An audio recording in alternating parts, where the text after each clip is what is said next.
Bueno, yo creo que estamos ante las consecuencias del golpe a la democracia que vivimos el 6 y 7 de septiembre y luego a posteriori el 1 de octubre, ¿no? Las consecuencias judiciales son tremendas, estamos hablando de malversación de fondos, prevaricación, rebelión, sedición, ya veremos cómo acaba el proceso, pero evidentemente el proceso, desde el punto de vista político, el proceso separatista está muerto. Es decir, yo creo que solo hay que ver el discurso de Turull ayer y las caras de los separatistas para darse cuenta, incluso reconoció que esto se había agotado. Por tanto, creo que vamos a estar unas semanas, unos meses todavía coleando con las consecuencias judiciales, con la fuga de algunos miembros, como nos hemos enterado de Marta Rovira hoy mismo, con Puigdemont fuera, con Ana Gabriel, pero la realidad es que yo creo que en 2 meses sí o sí se va a descartar, ¿no? Vamos a saber lo que tenemos. Si vamos a otras elecciones y prácticamente con una fase nueva absoluta, sin líderes políticos de los que han participado del golpe, o si son capaces de configurar un gobierno pues con gente que no esté procesada y con gente que acate la Constitución y el Estatuto. Entonces, si le digo la verdad, no lo sé, porque no estoy en la cabeza ni de Puigdemont ni de toda esta gente, pero sí que esperaría que por lo menos, aunque nosotros ya conocemos el sistema electoral, ya conocemos la aritmética, que no podemos gobernar a pesar de haber ganado, por lo menos que el gobierno que gobierne Cataluña acepte las reglas de juego. Ahora mismo, sin la aceptación de las reglas de juego, sin acatar la Constitución, solo nos queda aplicar el 155 hasta que haya un gobierno legítimo que diga se acabó. ¿Qué le pareció el discurso de Turull?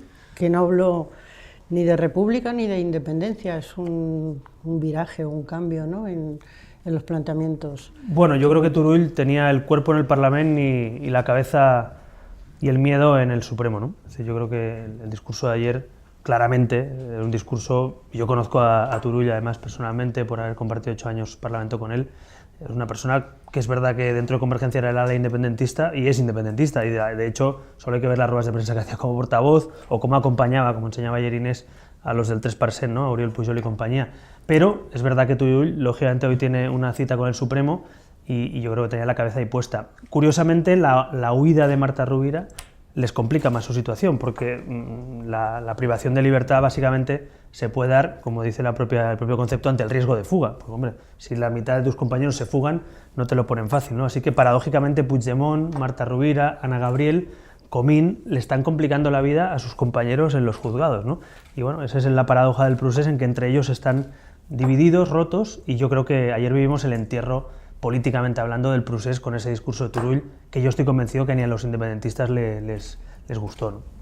En todo caso, también se produce desde algunos sectores la crítica de decir, efectivamente el procés está en una vía que no avanza, pero por otro lado, la imagen de la democracia española con dirigentes políticos en la cárcel o prófugos huidos, o en el exilio, huidos, según lo quiera llamar cada uno, también tampoco es bonita, ¿no? Bueno, no es bonita. A mí, de hecho, no me gustaría que nadie cometiera delitos en mi país y mucho menos gobernantes, pero no lo hemos decidido los españoles, lo han decidido unos señores muy concretos que, ante la posibilidad de trabajar dentro de la democracia o intentar romperla, intentaron romperla. Ningún país democrático del mundo permite, no hay ningún, no sé quién, ni en Francia, ni en Alemania, ni en Estados Unidos, ni en ningún país europeo se permite que alguien intente romper una democracia o saltarse las reglas sin consecuencias judiciales, ¿no?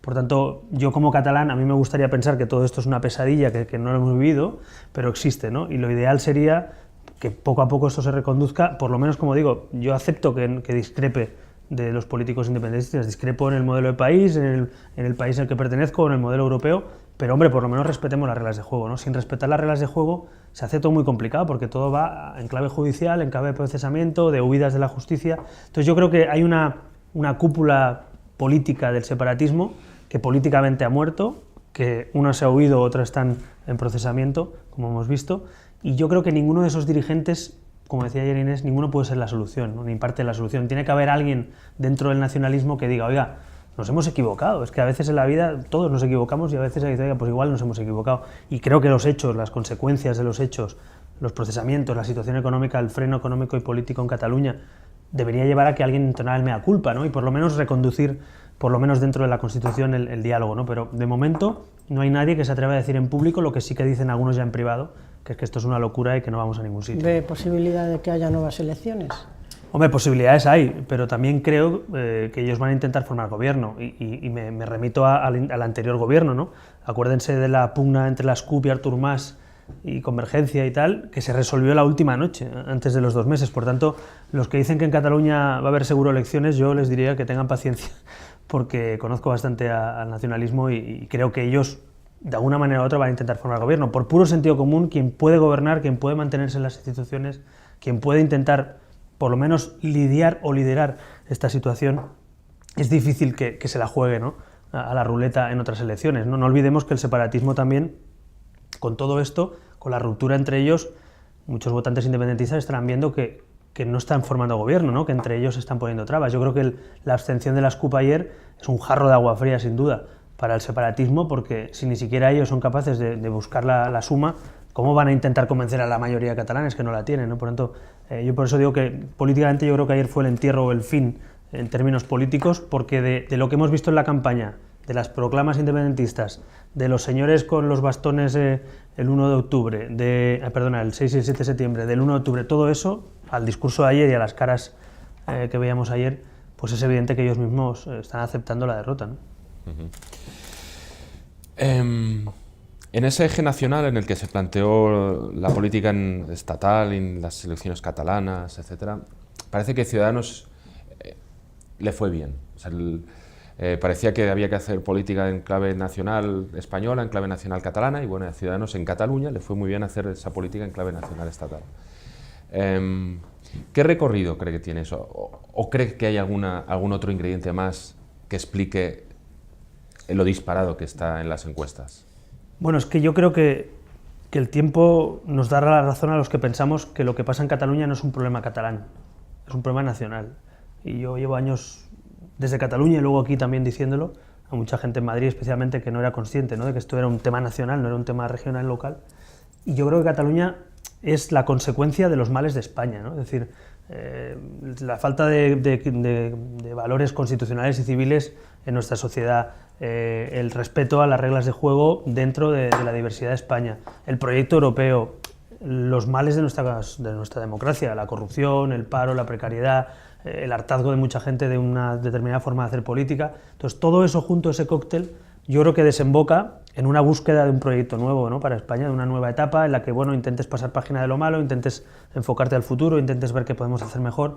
Y yo creo que Ciudadanos es un poco, está recogiendo frutos de eso, ¿no?, de tener proyecto de futuro. Para mí, más que las intenciones de voto en las encuestas, que son altísimas, lo que más me sorprende y más me gratifica es cuando se pregunta por el futuro, ¿no? Hay preguntas paralelas en las encuestas y dice, pero bueno, ¿quién cree que tiene un proyecto de futuro? ¿Quién cree que podría solventar los principales problemas de España? Y ahí todavía tenemos más peso. Entonces, yo creo que el futuro es lo que busca ahora mismo la ciudadanía española, más allá del bipartidismo, desde luego más allá de Rajoy.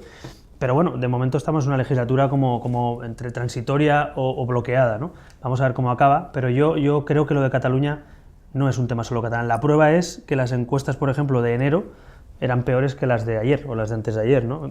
Se supone que si la preocupación por Cataluña baja, se supone que si la tesis es que solo es un tema local, tendría que bajar. Yo creo que no, que es el fin de una etapa y un cierto hartazgo con el bipartidismo, incapaz seguramente de proponer proyecto de futuro, ¿no?, de estar un poco en la parálisis, ¿no?, y especialmente del gobierno y de Rajoy, que seguramente representa justo lo contrario al futuro, ¿no?, en ese sentido. Es decir, yo no creo que nadie, incluso votantes del PP, te reconocen en sus encuestas que la gente no ve que el PP o Rajoy puedan ser el futuro o un proyecto futuro. ¿Y le sorprende que en las encuestas se atribuya esa fuga de votos no solo al Partido Popular, hacia Ciudadanos, incluso del Partido Socialista, sino que se habla también de que hay un sector de Podemos que no quiere ya votar al PSOE y que podría votar a Ciudadanos? Yo creo que en el siglo XXI, en el mundo que vivimos, se están rompiendo muchos esquemas y algunos intentan leer las encuestas de hoy con esquemas del siglo XX, ¿no? Y entonces se te escapan muchos matices, ¿no? Por ejemplo, en el voto joven, en el voto menor de 35 años, o de 40 a 39, la competencia no es PP-PSOE, la competencia es Podemos-Ciudadanos, y prácticamente no hay casi nadie que esté optando por el PP o por el PSOE. O, por ejemplo, como bien decías, se nos viene como casi 2/3 del votante que había votado, por cierto, al gobierno, o sea, al partido ganador del gobierno. También es verdad que tiene más votos prestados quien gana normalmente que quien está en la oposición, pero nos viene pues prácticamente la suma de PSOE y Podemos en las últimas está entre un 16 y un 20% de voto por la izquierda, ¿no? Entonces, ¿qué está pasando? Se están rompiendo los viejos esquemas en Europa en general y en el mundo global. Hay nuevas preguntas con nuevas respuestas y los partidos nuevos frente a los partidos viejos, pues bueno, seguramente tenemos nuestros defectos, pero también nuestras virtudes de dar soluciones concretas a temas concretos. El viejo esquema del bipartidismo creo que ha quedado roto no solo en España, se ha roto en Francia, sí, que es seguramente el lugar donde más se ha visualizado, pero se ha roto también en otros países, ¿no? En Holanda, en Grecia. Estamos viendo la socialdemocracia alemana y incluso Merkel sufriendo con una bajada importante. Entonces, ayer estaba yo reunido, de hecho, con algunos primeros ministros y comentamos esto, ¿no? El nuevo panorama político europeo después del Brexit. Así que yo creo que los límites, las barreras de voto están más diluidas también de lo que era antes y hay más liquidez, ¿no? Hay más, una sociedad más volátil en ese sentido. Pero eso también quiere decir que si te despistas también te pueden quitar los apoyos. Por lo tanto, creo que la sociedad de la información, la sociedad de la conectada, especialmente en las zonas más conectadas, es más volátil, más exigente y nos exige a los partidos seguramente no dormirnos en los laureles, no pasarte a lo mejor un tiempo así. Podemos, yo creo que ha sufrido en estos últimos meses, sobre todo, a mi juicio, dos cosas. Uno, el post-Vistalegre 2, ¿no? O sea, la ruptura interna de alguna manera, o la batalla interna que les ha debilitado a mi juicio, ha perdido seguramente capacidad de transversalidad en su voto. Y por otro lado, Cataluña, que yo creo que se han equivocado una vez tras otra. Es decir, todas las veces que han tenido la oportunidad de rectificar, han seguido apoyando, como hemos visto, a Colau o el propio Pablo Iglesias. Entonces, seguramente Podemos tiene que ver más con sus errores, no porque los partidos nuevos bajen, sino porque sus errores les han llevado. Se lo digo porque cuesta un poco trabajo creer que alguien que ha votado a Podemos, que está en las antípodas de Ciudadanos, trasvase su voto a un partido liberal o conservador. Pero fíjese, a mí no me cuesta tanto porque creo que estamos con las premisas pasadas. Cuando uno analiza al votante, hay una parte de votantes de Podemos, por ejemplo, que se define como liberal. Para ellos liberal es que no hayan ataduras, que el mundo fluya, que están en un mundo global y seguramente eso pues a lo mejor está más lejos de un votante conservador. Y en cambio, cosas que no... Yo me gusta bastante ojear sociológicamente cómo van las cosas para saber cómo es nuestro país, ¿no? 1 millón de votantes que votaron a Podemos habían votado a Rajoy en 2011, ¿no? Entonces dices, ¿cómo? Pues sí, 1 millón de votantes, autónomos, profesionales liberales, funcionarios, y ahora, pues alguna parte de eso es lógica, se puede venir a Ciudadanos en vez de irse otra vez al PP, ¿no? Entonces, es más volátil de lo que pensamos, yo creo que hay que ser muy prudentes, porque son solo encuestas, pero yo sí que creo que están cambiando los esquemas, ¿no? Y ante ese cambio de esquemas, la gente va a votar más valores, proyectos concretos, personas concretas, y lo vamos a ver seguramente en municipales, autonómicas, europeas, donde puede haber un flujo importante de trasvases de votos, ¿no? ¿Y también puede dar cabida esa liquidez a las emociones? Sin duda. Yo creo que yo creo que los que somos o nos consideramos bastante racionales, a veces nos equivocamos pensando que la emoción no tiene un componente, una doble cara, es la misma moneda. O sea, tú votas por un programa electoral, pero votas por sensaciones, si te gusta alguien o no, si te da confianza, si lo consideras honrado o no, si te da buena vibración, si tiene liderazgo, y eso no deja de ser una parte emocional o de intuición, ¿no? Entonces, creo que tenemos que aprender también la parte buena de eso. ¿Cuál es la mala?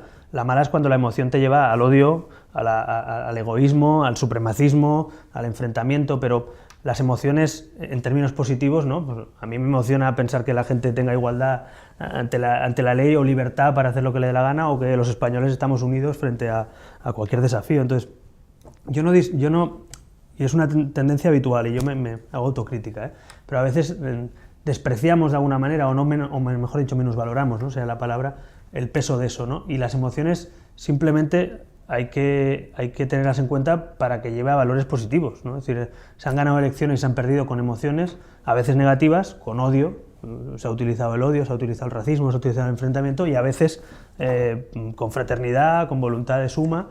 Entonces yo no creo que es algo que tenemos que aprender también, cómo gestionar eso, las sensaciones, ¿no? Y las emociones en positivo, ¿no?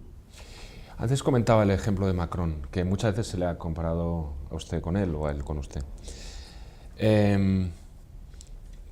Llegó rápido, creció muy rápido, fue presidente y bueno, ahora está teniendo algún problema también, lógicamente, porque no tiene una gran estructura de partido, orgánica, organización detrás, etcétera, etcétera. Esto también es muy de los momentos que vivimos, ¿no? La posibilidad de que un liderazgo interesante, potente, pueda llegar al poder rápido o crecer muy deprisa, y después a lo mejor pueda tener algún problema con perdurar.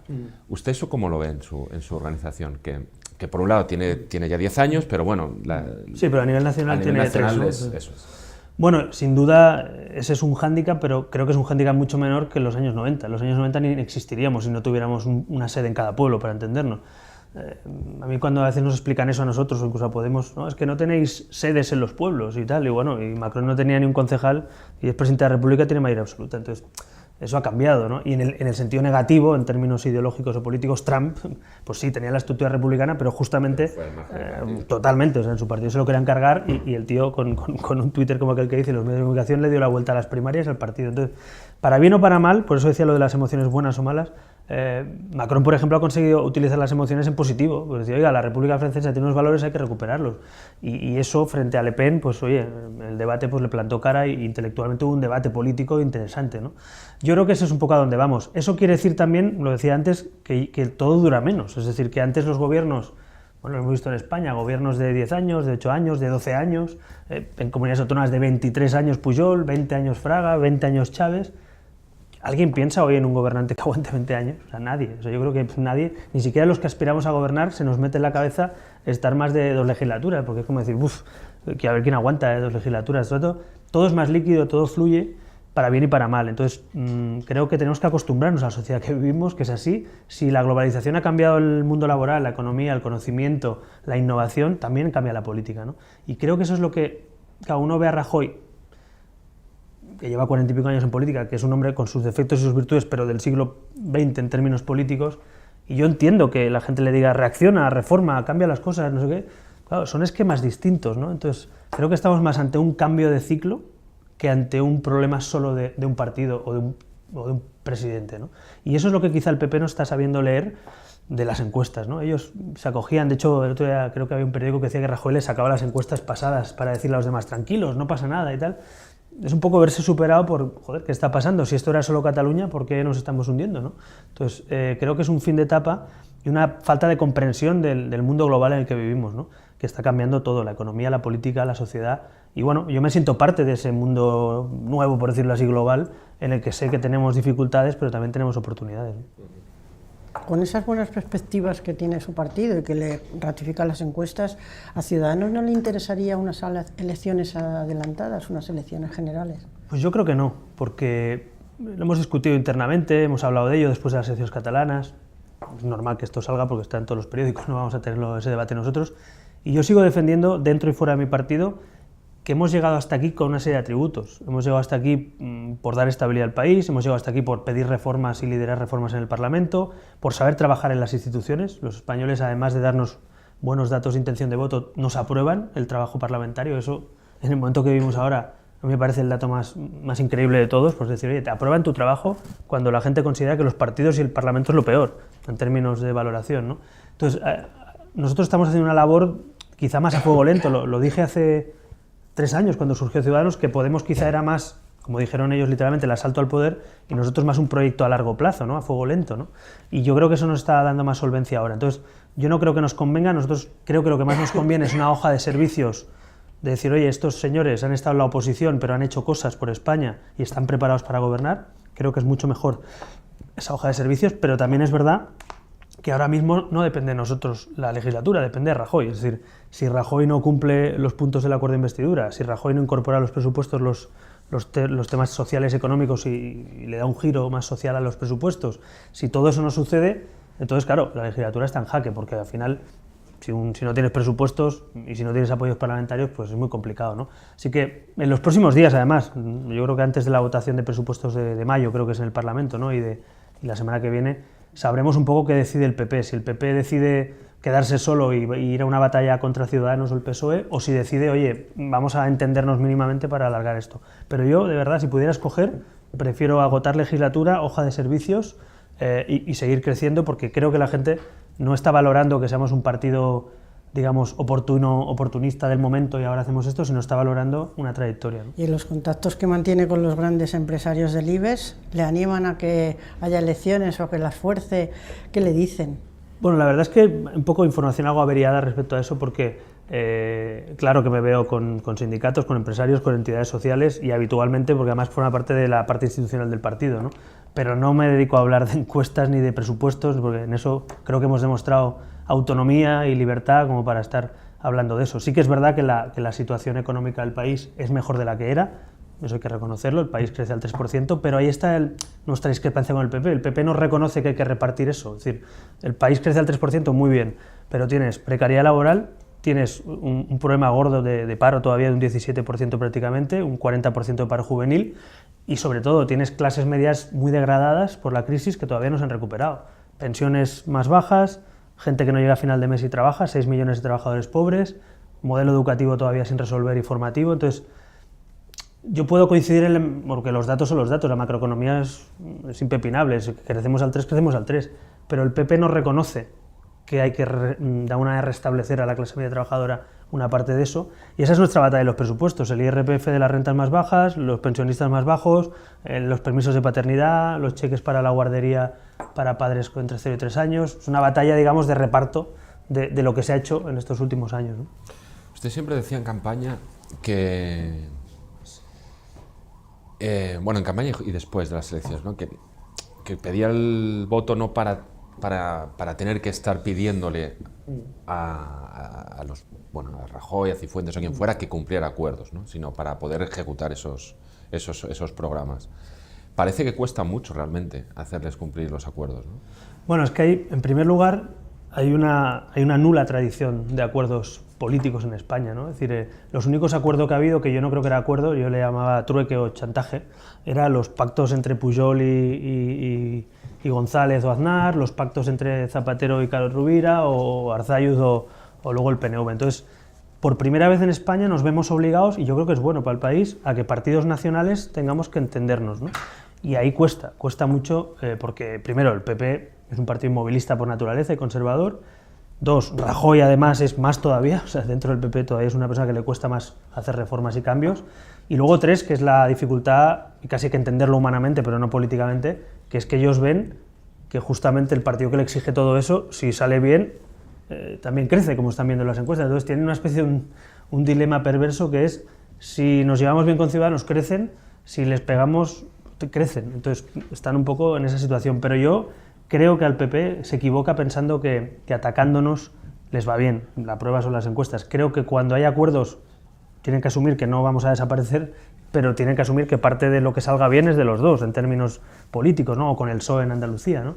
Yo creo que el PSOE en Andalucía ahí lo ha entendido seguramente a la primera, sabiendo que había que ceder algunas cosas, pues en el tema IRPF, de autónomos, el impuesto a sucesiones, algunas empresas públicas que hemos reducido.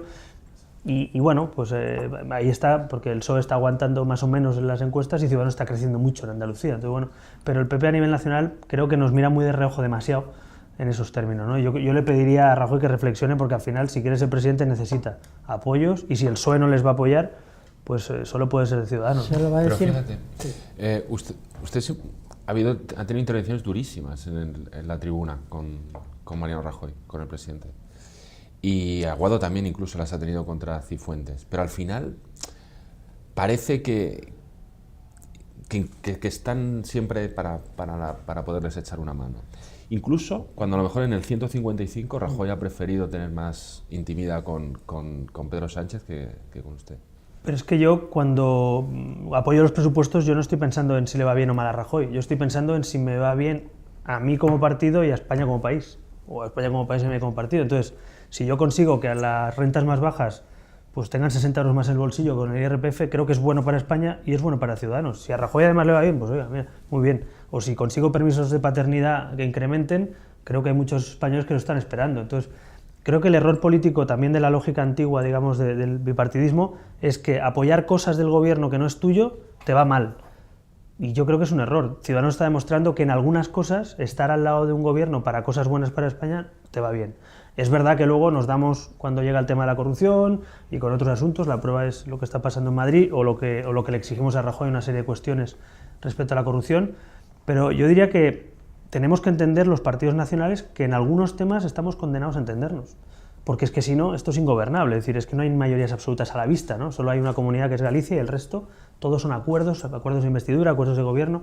Entonces, yo estaba ayer con primeros ministros liberales y claro, preguntándoles, algunos ya los conocía el caso, ¿no? Pero es que todos los que estaban ahí sentados gobiernan, no en minoría, gobiernan 2, 3 partidos, coaliciones entre varios, con acuerdos de parlamentarios. O sea, algunos de los que estaban sentados conmigo gobiernan con un 10 o un 12% de los votos. Entonces, claro, la lógica europea es muy distinta a la española, que es mucho más cainita, ¿no?, en términos políticos, y a lo mejor nos estamos acercando más a un modelo europeo con 3 o 4 partidos que tienen que llegar a acuerdos. Todo esto yo entiendo que no es fácil de aplicar porque no ha pasado nunca, pero yo creo que vamos ahí. De hecho, yo vaticino que en el 19, después de municipales y autonómicas, va a haber gobiernos en coalición y va a seguir habiendo pactos, porque si no, vaya, no hay ninguna encuesta ahora mismo que dé, ni siquiera ya en Galicia, que dé mayorías absolutas con las encuestas en la mano, ¿no? Entonces, esto es una obligación y creo que a nosotros nos sienta bien, porque es que es verdad que a los que polarizan les sienta mal, porque claro, si el enfrente es el enemigo en vez del adversario, ¿cómo le explicas luego a la gente que puedes llegar a un acuerdo? Pero si tú respetas al adversario y dices que puedes llegar a acuerdos en algunos temas, tu votante lo asume, ¿no?, de alguna manera de salida, y creo que a nosotros nos cuesta menos porque el votante centrista seguramente tiene más asumido que tiene que llegar a acuerdos, ¿no? ¿Qué relación tiene con Rajoy? ¿Hablan de vez en cuando? Pues yo lo resumiría en que hablamos menos de lo que deberíamos y más de lo que algunos piensan, ¿no? Digo porque seguramente la lógica del país como está, en términos políticos, económicos, la situación en Cataluña, los presupuestos, seguramente debería ser todavía más fluida, pero es verdad que hablamos más que con otros líderes políticos, estamos obligados, ¿no?, por los temas que tienen que salir en el Parlamento, por los temas que hay que debatir. Pero bueno, no niego que desde las elecciones catalanas, desde el fracaso del PP en Cataluña y el éxito de Ciudadanos, se han puesto muy nerviosos y entonces han trasladado su mal resultado electoral a la lógica de acuerdos, y eso es un error, porque te guste más o menos tu fracaso en Cataluña o el éxito de Ciudadanos, te guste más o menos las encuestas, no debería cambiar eso la relación de los temas de España, ¿no? Y yo creo, hay que reconocer que sí, que ellos se han puesto muy nerviosos, han empezado a atizar, a convertir a Ciudadanos como si fuera el enemigo público de España. Creo que muy poco creíble, viendo las encuestas y la valoración incluso de sus votantes. Y bueno, no sé si están en vías de rectificar de cara a los presupuestos, vamos a verlo en los próximos días, si el PP está dispuesto bueno, para negociar o cerrar. Por eso digo que yo creo que por mucho que los tuyos te digan hay que ir contra Ciudadanos, al final la realidad es que si quieres ser presidente y sacar los presupuestos tienes que negociar con Ciudadanos y con otros partidos. Entonces yo estoy esperando que en los próximos días el Partido Popular abandone esa lógica de confrontación y pase a la lógica de Estado, sobre todo porque gobiernan ellos, que al final se nos olvida que este señor es presidente porque hubo unos escaños de otro partido que no lo ha hecho nadie en España que le apoyó. Entonces ayer, por ejemplo, lo que comentaba en Twitter, había un señor de la Asamblea de Madrid que decía que Ciudadanos Rivera era un parásito. Ciudadanos es un parásito porque se apuntaba la bajada de impuestos que hemos pedido y tal. Digo, bueno, oiga, primero, sí, es una exigencia nuestra, y segundo, un poco de respeto por los que les hemos apoyado, porque es que es el mundo al revés, o sea, unos señores gobernando con tu apoyo y enfadadísimos porque te va muy bien en las encuestas o en Cataluña. Entonces, es un poco esta situación casi, ¿no?, de un poco... Pero darán ganas, ¿no?, de decir, mira, pues ya no les apoyamos y nos tratan así, bueno, pero sea otro, ¿no? Yo soy resistente. Paciencia tienen. Yo tengo mucha paciencia, ¿no? Y sobre todo se les olvida que yo soy catalán, constitucionalista y que he crecido políticamente en el Parlamento de Cataluña. Eso te da mucha resistencia y mucha paciencia, ¿no? Y no es una broma, lo digo en serio, porque efectivamente uno en política a veces, viendo lo que hay, dices, hombre, pues no puede ser, encima que estás apoyando la estabilidad tal. Pero también soy consciente que los españoles en el día a día, en sus problemas diarios, solo hace falta que los problemas que tiene mucha gente en su casa o en su trabajo o para buscar un trabajo, encima le sumes a políticos que se tiran por la cabeza todo, ¿no? Entonces yo creo que estamos siendo responsables, pero también inteligentes, manteniendo la distancia en aquello que no estamos de acuerdo, pero en los mínimos temas, presupuestos, temas europeos, terrorismo, Cataluña, los temas de Estado. Creo que nadie puede reprochar a Ciudadanos, y yo creo que es así, la valoración es esa, que no estemos siendo ya no leales a un gobierno, sino sobre todo al interés general en algunos temas. Yo tengo en la cabeza, y lo creo así de verdad, que nadie puede ser presidente de su país sin haber hecho algo antes por su país. Es decir, esto en Estados Unidos lo tienen muy claro, ¿no? Lo valoran mucho la trayectoria de alguien, y yo creo que el hecho de que Ciudadanos haya dado estabilidad, haya sacado el bloqueo a España, haya apoyado la aplicación en Cataluña de la Constitución o haya ganado las elecciones allí, haya dado también algunos resultados, digamos, sociales o económicos en los presupuestos, yo creo que al final eso nos va a dar fruto y los ciudadanos lo van a valorar. Queríamos ver cómo ve el tema de Cifuentes y si cree que esto es ya su fin político. Bueno, en primer lugar, pinta mal, sería el primer titular. Pinta mal porque hay informaciones contradictorias en sus propias informaciones. De lo que dicen la mañana del lunes era, ¿no? Bueno, ya no sé dónde estoy, martes. De lo que dicen en cuanto sale la información del diario, que reconocen de alguna manera implícitamente que se habían dejado algunas cosas por hacer y que no estaba acabado ese máster, a lo que luego informan por la noche, implicando por el camino a mediodía al rector y a profesores, que luego nos hemos enterado que tampoco estaban en el máster, tal. Yo creo que podemos resumirlo en, como mínimo, contradictorio, que no se ha aclarado nada, y sobre todo lo más sospechoso conociendo a Cristina Cifuentes. Una mujer que tendrá sus defectos como los tenemos todos, pero que suele dar la cara, que suele ir a los medios, que suele hacer ruedas de prensa, que le gustan además. Qué raro, ¿verdad?, que en 48 horas no dé la cara y se esconda. Qué extraño, ¿verdad?, que salga escondida de la asamblea. Qué extraño que no esté dando explicaciones. Qué extraño que no saque rápidamente su trabajo de fin de máster y decir, oye, se acabó el tema y aquí está mi matrícula, mi máster y mi tal. Por tanto, me hace pensar todo eso, que hay algo que oculta.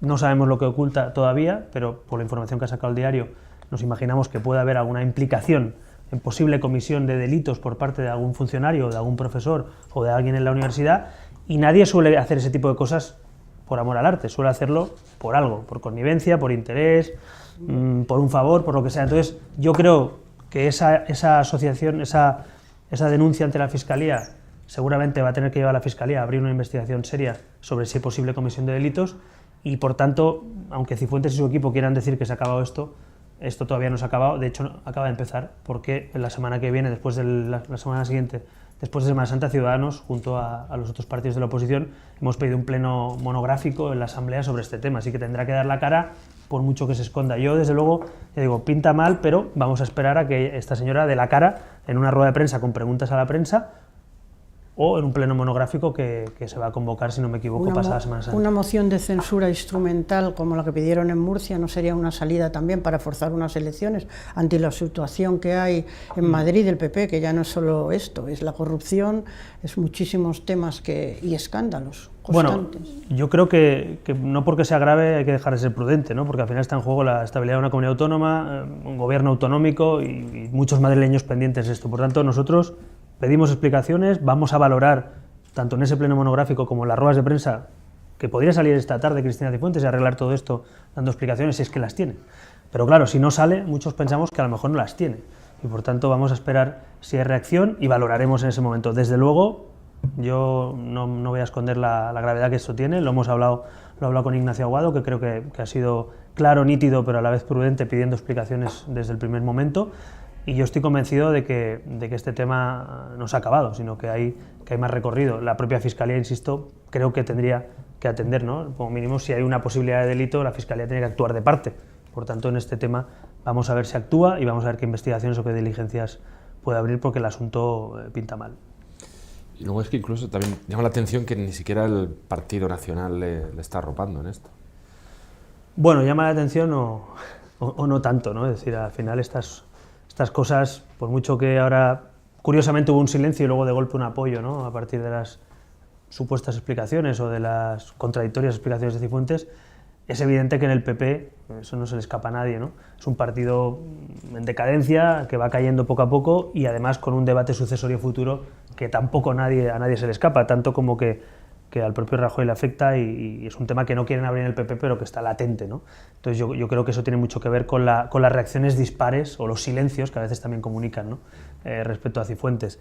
No olvidemos que ella también ha querido hacer una cosa muy complicada, que es decir, me presento, soy del PP, de hecho era de AP, de Alianza Popular, o sea, está desde el principio, me voy reinventando y aparezco aquí y como si yo no supiera nada y hubiera acabado de aterrizar. El otro día Toni Cantó le preguntaba por eso, ¿no? Decir, oiga, ¿cuándo se afilió usted a Alianza Popular, de la Juventud de la Alianza Popular? En los años 80. Y lleva usted ahí de diputada 20 y tantos años, en la mesa, en las contrataciones de la mesa, en el canal de Isabel II, en Fundescam, o sea, en todo prácticamente. Y además en un partido que no hay primarias, ¿cómo llegas a ser candidata si no es con el apoyo de tus antecesores, ¿no? Entonces está claro que ahí Rajoy o alguien también la ha apoyado para que ella sea candidata, así que aparecer como desconectada de todo lo que es el PP de Madrid cuando tú eres parte de casi del nacimiento, ¿no?, de ese partido es poco creíble, ¿no? Y bueno, yo creo que ella con una buena agenda de comunicación ha intentado darle la vuelta a su origen, procedencia, pertenencia, pero la realidad es la realidad y yo creo que ella, el Gobierno de Madrid, en los últimos meses está más preocupado de los juzgados que de gobernar. Y creo que ese es un problema que se está notando, porque el pacto de investidura iba a buen ritmo el primer año y medio, o sea, se veía cierto cambio de ritmo con este Gobierno, pero a partir del caso Lezo, Yo diría que ahí se ha empantanado el PP y Cifuentes está muy nerviosa y se le ve, ¿no? Porque está más preocupada de sus compañeros, de querellarse, de los juzgados, de a ver qué sale ahora, a ver dónde me llaman, a qué comisión, que no de gobernar Madrid. Y eso yo creo que está paralizando de alguna manera la dinámica buena, que yo creo que era francamente buena, del pacto de investidura inicialmente hecho con Ciudadanos. ¿Y qué le falta a Ciudadanos para dar por roto ese pacto? Bueno, a nosotros, en primer lugar, falta un año para las elecciones. O sea, se convocan elecciones para mayo y, por tanto, la Cámara se disolverá y queda un año para las elecciones. Llevamos ya prácticamente 3. Pero por el camino, hombre, si imputaran a la señora Cifuentes, o por el caso Lezo, o por lo que diga o no el señor Ignacio González, o por este asunto que estamos hablando, pues evidentemente una imputación conllevaría la ruptura. Por el camino, insisto, explicaciones. Nosotros no damos por cerrado el tema, sino que acaba de abrirse el tema porque no hay explicaciones claras, porque hay contradicciones claras y sobre todo porque se está escondiendo. Es que ni siquiera ha dado la cara, ¿no? Entonces, yo creo que esto no se solventa grabándote un vídeo y enseñando un papel así de lejos. O sea, esto hay que dar explicaciones. Y además es que lo tiene muy fácil, porque toda la información que se le está pidiendo, si la aportara y la diera, pues seguramente entonces sí que se cerraría el tema. A mí no me apetece realmente, digamos, que se rompa la legislatura y romper un acuerdo con el que también has logrado cosas, pero claro, es que es ella la que tiene en sus manos cumplir o no cumplir, y yo de verdad que veo al PP de Madrid muy nervioso, y motivos tienen, porque el partido tiene fugas por todos lados de corrupción por un lado, y en este caso un escándalo que afecta a la reputación directa de la presidenta. Un matiz también importante que quiero hacer. Algunos decían que este era uno de los puntos que estaba en el pacto de investidura con Ciudadanos. Yo voy a poner encima de la mesa esto, es mucho más grave. Es decir, el punto de Ciudadanos era si tú pones en tu currículum algo que no es del todo cierto o que no se adecua a la realidad o que dices que tienes, no sé, un grado mayor y tienes un grado menor, pero es que estamos hablando de que se puede haber cometido un delito en la universidad para regalarle un máster a una persona que era delegada del gobierno de Madrid, ¿no? Entonces, estamos ante otra cosa, una cosa más grave. Así que no solo no nos escondemos de eso, sino que pensamos que esto es mayor motivo todavía que ese punto famoso del pacto de investidura que hablaba básicamente de lo que pones tú en tu currículum en un papel, no de lo que has hecho para manipular o no un grado o un máster en una universidad pública, además.